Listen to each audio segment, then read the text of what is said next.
মেয়ে কেন্দ্রিক সমাজের মধ্যে কোনো কিছু হলে সবসময় আমরা দেখি মেয়েদেরকে দোষ দিতে। আমরা বর্তমান সময়েও দেখেছি, সোশ্যাল মিডিয়াতে হোক বা ঘরোয়াভাবে হোক, আমরা শুধু মেয়েদেরকে শিক্ষা দেওয়ার ব্যাপারেই সচেতন।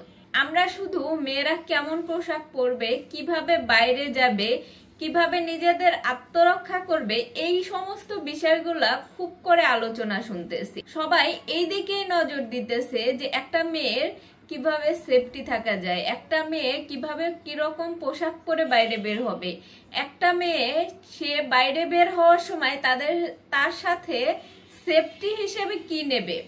অনেকেই তো আবার চাকু ছুরি নিয়েও বের হওয়ার কথা বলতেছে।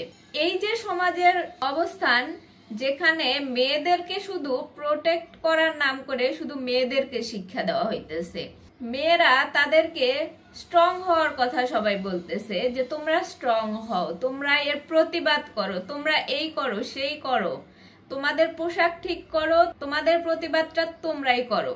কিন্তু এই কথাটা কেউ বলতেছে না যে এই যে মেয়েদেরকে এত সাবধান করা হইতেছে যে নিজেদের রক্ষা নিজেরা করো, আসলে এই মেয়েরা কাদের থেকে রক্ষা করবে নিজেদেরকে? এই প্রশ্নগুলা কেউ করে না। যে একটা মেয়ে সে বাইরে গেলে হেনস্থার শিকার হইতেছে, বিভিন্ন ভাবে লাঞ্ছিত হইতেছে, সেই মেয়েটা নিজেকে রক্ষা করার জন্য সবাই পরামর্শ দিতেছে যে তুমি নিজেকে রক্ষা করো। আসলে এই মেয়েটা কাদের থেকে রক্ষা পেতে পারে? কাদের থেকে রক্ষা পাওয়ার জন্য আপনারা মেয়েদেরকে পরামর্শ দিতেছেন? এই মানুষগুলা কারা? এই মানুষগুলা, যে মানুষগুলা থেকে মেয়েরা রক্ষা পেতে চাইতেছে, সেই মানুষগুলাও তো কারো না কারো ভাই, কারো না কারো সন্তান, কারো না কারো বাবা। যে সন্তান, যে ছেলে, যে বাবা, যে ভাই আপনার ঘর থেকে বের হইতেছে, তাকে কেন আপনি বলতেছেন না যে রাস্তায় গেলে মেয়েদেরকে সম্মান দাও, রাস্তায় গেলে মেয়েদেরকে লাঞ্ছিত করো না, বা যে কোনো অবস্থাতেই হোক মেয়েদেরকে হেনস্থা করো না, মেয়েদেরকে প্রোটেক্ট করার চেষ্টা করো। এই পরামর্শগুলো কোনো বাবা মা বা কেউ বলে না। যে ছেলেদেরকে কেন এদিকে সাবধান করা হয় না যে তুমি তোমার নজর সংযত করো?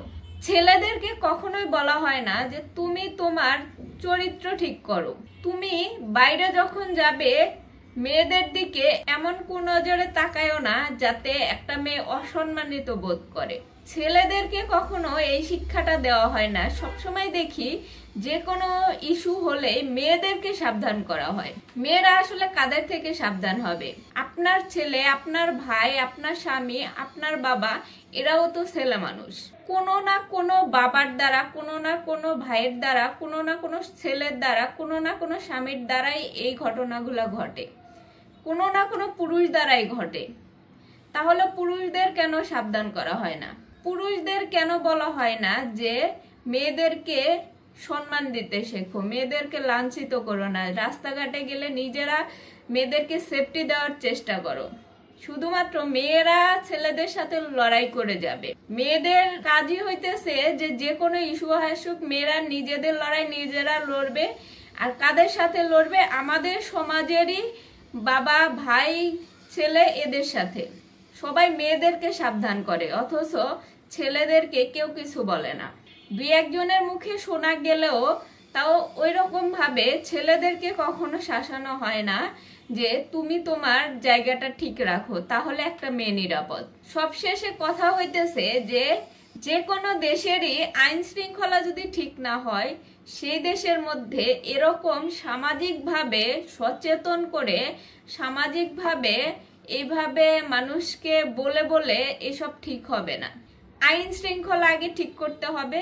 যখন আইন তার কাজটা ঠিক মতো করবে, যখন বিচার হবে ঠিক মতো, তখন সবাই ভালো হয়ে যাবে।